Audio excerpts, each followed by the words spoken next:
રાજકોટના ઉપલેટામાં દીપડાના ધામા જોવા મળી રહ્યા છે। રાજકોટના ઉપલેટામાં દીપડો નજરે પડ્યો છે, જ્યાં ઉપલેટાના તેલંગાણા ગામમાં દીપડો દેખાયો છે।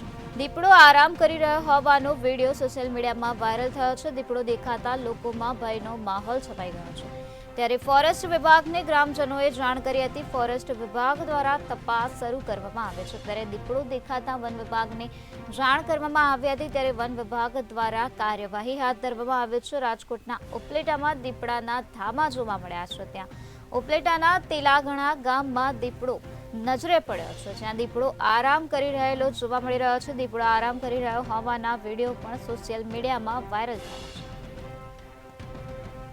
તો દીપડો દેખાતા લોકોમાં ભયનો માહોલ જોવા મળી રહ્યો છે, ત્યારે દીપડો દેખાતા આ દીપડાની જાણ વન વિભાગને કરવામાં આવી હતી, ત્યારે વન વિભાગ દ્વારા હાલ તપાસ શરૂ કરી દેવામાં આવે છે। તો આ બનાવ અંગે વન વિભાગને જાણ કરાઈ, ત્યારે વન વિભાગ દ્વારા હાલ કાર્યવાહી હાથ ધરવામાં આવે છે। રાજકોટના ઉપલેટાના તેલાગાણા ગામમાં દીપડો નજરે પડ્યો છે।